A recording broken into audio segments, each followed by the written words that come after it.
Hey everyone, Alex Goff with Goff Rugby Report here, and I'm looking at my top 5 high school rugby matchups that are exciting me for this weekend.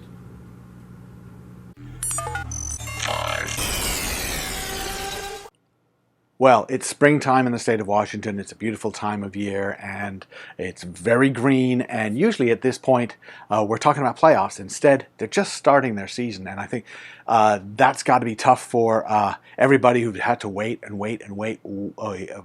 14 months just about to get back on the field. I thought it might not even happen, actually, because it just seemed like everything was going to be shut down there. But in the end, they are playing. They've got some of the teams that are struggling with numbers are playing 10s through the season, but we have 4 teams that are playing a 15s boys league season, and that would be Bud Bay, Eastside, Rainier, and Liberty. Rainier and Liberty playing, Bud Bay and Eastside playing this weekend, and all 4 of them could legitimately be ranked pretty much every year. So we'll see. These results every week are going to be very interesting, and it's also true that in this league, so highly competitive, rarely do you see an undefeated team. Eastside got to be favored right now, but Bud Bay loves to take those favorite teams down a notch or two. I can't wait to see how it all shakes down. 4. Number 4 is the crossovers. Well, we're going to the Midwest Championships, and we're going to see what happens there. A lot of ranked teams, games going on there.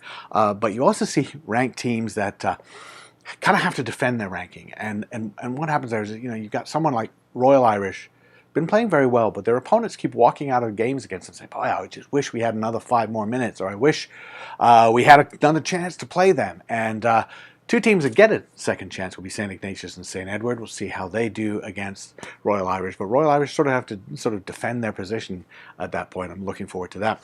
The other crossover that has got me interested is Fort Hunt against Xavier's. Now, Xavier lost last week against Aspetuck. They just didn't see the ball in the second half.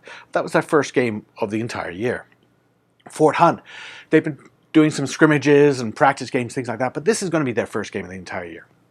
And it's been a theme we're seeing that teams just starting out, well, they struggle against somebody who's even just played 1 game because they just they work out those kinks, they work out the nervousness even.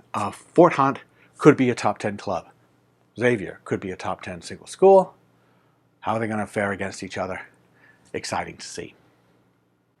All right, before we go to the final 3, just want to thank you for supporting Goff Rugby Report and to remind you that you can become a patron of Goff Rugby Report and make sure that we keep this going and we provide this kind of content that's in front of a paywall. So we're not charging subscriptions, something like that. But if you feel that you like what we do and you'd like to help us just keep it going, please go to the URL at the bottom of the screen and see how you can do that. Thanks a lot. 3.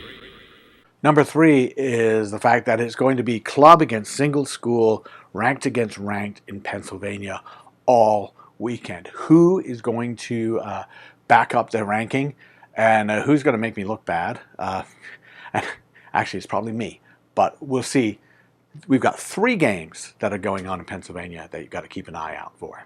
So Cumberland Valley came off a win. West Shore, well, West Shore, actually, I got to say, we probably ranked them too low. And it's okay because the results show what's going to happen. And if West Shore is able to beat Cumberland Valley, beat them well, they'll probably shoot up.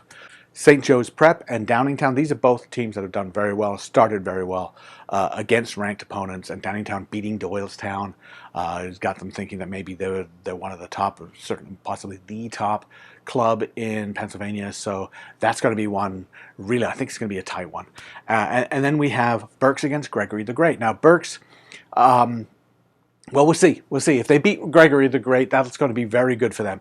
But Gregory the Great could actually get to top 10, I think. They're flirting with it. They could flirt with it if they beat Berks well in that one. 2. Number 2, it is the big start of the interscholastic leagues is what we're going to call them, right? So SCIRF, Southern California Interscholastic Rugby Federation, that's been going on for a few years. They're back. They're able to deal with the football delays and the COVID delays and all these things. They're back. The number of teams is lower, right? the numbers are low, whatever. We're still going to see them come back and play and keep that tradition going. Cathedral Catholic and St. Augustine are probably favored in there. Doesn't matter. I think what I'm excited about is that starting.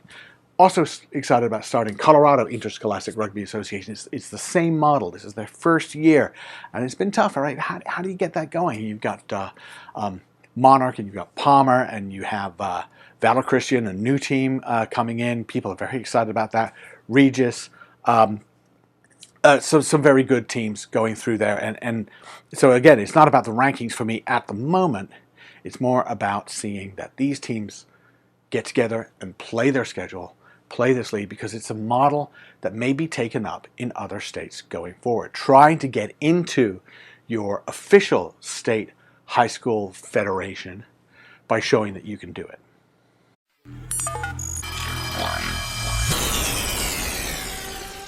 And number one, well, it's a championship weekend as well. So we have a bunch of playoff games going on in Utah. And the one I'm really looking at is number 4 West Valley Warriors against the top 15 team in the Salt Lake Valley Rhinos. Now, West Valley played great, very tough, very physical. Can they slip up against Salt Lake Valley?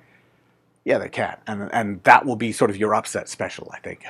So that's what I've got for this week. Check out the scores on golfrugbyreport.com as always, and thanks for your support.